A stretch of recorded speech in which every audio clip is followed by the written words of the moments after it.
Hello students of class 10, welcome to our online class. In this class we are going to discuss about the control and coordination in human beings and in animals कह सकते हैं, ठीक है। तो control and coordination in human beings ये plant से थोड़ा सा डिफरेंट हो जाता है, क्योंकि एनिमल्स में दो सिस्टम्स होते हैं जो उसकी कंट्रोल एंड कोऑर्डिनेशन में हेल्प करते हैं। एक होता है जिसे हम लोग कहते हैं नर्वस सिस्टम और दूसरा होता है जिसे हम लोग कहते हैं एंडोक्राइन सिस्टम। नर्वस सिस्टम वो सिस्टम है जो एक खास तरह के सेल्स से बना हुआ होता है जो इस कंट्रोल एंड कोऑर्डिनेशन प्रोसेस में एक्टिवली वर्क करते हैं, और एंडोक्राइन सिस्टम वह सिस्टम है जो केमिकल्स को रिलीज करके और उस केमिकल्स के थ्रू हमारे बॉडी में कंट्रोल एंड कोऑर्डिनेशन प्रोसेस को परफॉर्म करने में हमारा हेल्प करता है। इसको हम लोग एंडोक्राइन सिस्टम कहते हैं, ठीक है स्टूडेंट्स। तो अभी फिलहाल हम लोग डिस्कस करेंगे नर्वस सिस्टम के बारे में कि नर्वस सिस्टम क्या है। देखिए, इसमें नर्वस सिस्टम में जो है आपका एक खास तरह का सिस्टम जो न्यूरॉन्स नाम के सेल से, यानी कि स्पेशल टाइप ऑफ सेल से बना होता है जिसे हम लोग न्यूरॉन कहते हैं। उन्हीं न्यूरॉन्स से यह कंट्रोल एंड कोऑर्डिनेशन प्रोसेस को न्यूरॉन की हेल्प से परफॉर्म करता है, ठीक है स्टूडेंट्स। इसीलिए हम लोग इस यूनिट ऑफ नर्वस सिस्टम को हम लोग न्यूरॉन्स कहते हैं। Unit of nervous system neurons हो जाएगा, ठीक है स्टूडेंट्स। याद रखिएगा कि ये रिवीजन क्लास है, इसलिए इसमें हम शॉर्ट में रिवीजन करते चलेंगे एंड क्वेश्चन आंसर के थ्रू भी रिवीजन करेंगे। तो चलिए, यूनिट्स ऑफ नर्वस सिस्टम हो गया न्यूरॉन। और न्यूरॉन के पार्ट्स कितने हैं, कितने पार्ट्स हैं न्यूरॉन्स के। न्यूरॉन जो है वो हमारी बॉडी का सबसे लंबा सेल होता है और इसके पार्ट्स में सबसे पहला आ जाता है डेंड्राइट्स, जो आप फिगर के थ्रू समझ चुके हैं कि वह फाइब्रस प्रोजेक्शन जो सेल बॉडी के आसपास अराइजेस होता है, सेल बॉडी के चारों तरफ अराइजेस होता है, उस फाइब्रस प्रोजेक्शन को हम लोग डेंड्राइट्स या डेंड्रॉन्स भी कहते हैं। डेंड्राइट्स फाइबरस प्रोजेक्शन को कहते हैं, और ये फाइबरस प्रोजेक्शन जिस फाइबर से सेल बॉडी से जुड़ा हुआ होता है इसको हम लोग डेंड्रॉन्स कहते हैं। यही डेंड्राइट्स डायरेक्टली या तो किसी सेंसरी सेल से जुड़ा हुआ होता है या फिर किसी दूसरे न्यूरॉन से जुड़ा हुआ रहता है, ठीक है स्टूडेंट्स। और इसी का काम होता है टू रिसीव इंपल्सेस, यानी इंपल्स को रिसीव करने का काम होता है डेंड्राइट्स का। रिमेंबर इट कि न्यूरॉन्स इंपल्सेस को कौन रिसीव करेगा, तो डेंड्राइट्स रिसीव करेंगे। और सेंसरी सेल्स वह से स्पेशलाइज्ड सेल्स होते हैं जो हमारे स्टिम्यूली तो आप जानते हो कि वह क्लाइमेटिक चेंज, वह क्लाइमेटिक फैक्टर्स जो हमारे बॉडी में किसी तरह का चेंज लाता है उसको हम लोग क्या कहते हैं, उसको हम लोग कहते हैं स्टिम्यूली।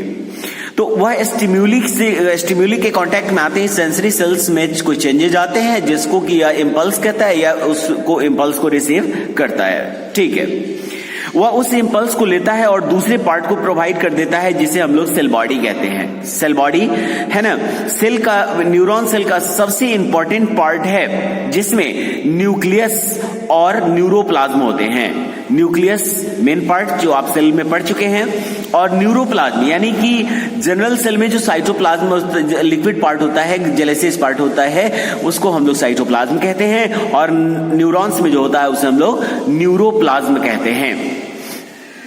तो ये न्यूरोप्लाज्म होता है। इसी के अंदर जब इंपल्सेस आते हैं तो आपको पता है कि ये इंपल्स को किस में कन्वर्ट कर देता है, तो वह नर्व इंपल्स को इलेक्ट्रिकल इंपल्स के रूप में कन्वर्ट कर देता है। किस में कन्वर्ट कर देगा, इलेक्ट्रिकल इंपल्स में, और वह आगे फॉरवर्ड करेगा किसके पास, तो एक्सॉन की तरफ फॉरवर्डेड कर देगा।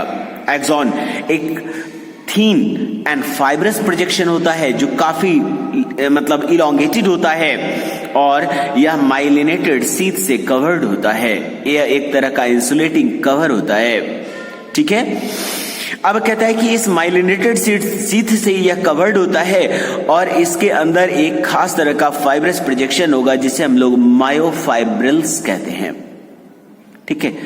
इसमें यह माइलिनेटेड शीथ के अंदर होगा और यही इसके आगे नर्व इंपल्सेस को कौन, एक्सॉन आगे ट्रांसफर करेगा, ठीक है। एक्सॉन आगे फर्दर ट्रांसफर करेगा जो पहुंच जाएगा इसके नेक्स्ट पार्ट तक, जिसे हम लोग क्या कहते हैं, नर्व एंडिंग कहते हैं। और यह नर्व एंडिंग के पास, ठीक है, न्यूरोट्रांसमीटर जनरेट करेगा, खास तरह का केमिकल, जो दूसरे न्यूरॉन को यह इंपल्स प्रोवाइड करेगा, यह पर्टिकुलर मैसेज प्रोवाइड करेगा।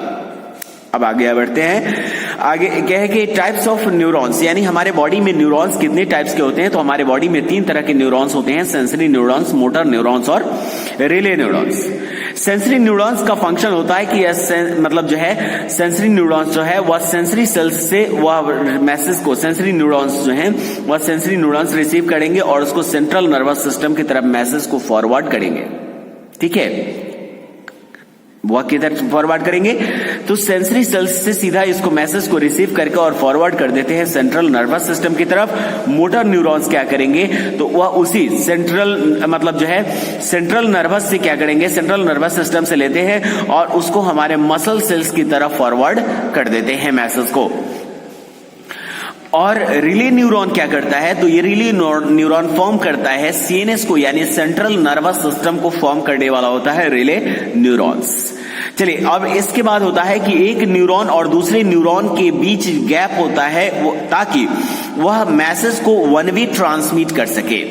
ठीक है, किधर ट्रांसमिट करेगा, वन वे ट्रांसमिट करेगा, और इसी को हम लोग सिनैप्स या सिनैप्टिक गैप भी कहते हैं, यानी दो न्यूरॉन्स के बीच का जो गैप होता है उसको हम लोग सिनैप्टिक गैप कहते हैं, जिसके कारण हमारा जो मैसेज होगा वह वन वे क्रिएट होता है, वन वे जो है वह फॉरवर्डेड होता है, वह फिर रिटर्न नहीं आता है। नेक्स्ट है parts of human nervous system. तो आपको रिमेंबर होगा कि 2 नर्वस सिस्टम के पार्ट्स होते हैं, एक होता है सीएनएस यानी सेंट्रल नर्वस सिस्टम और दूसरा होता है पीएनएस यानी पेरिफेरल नर्वस सिस्टम।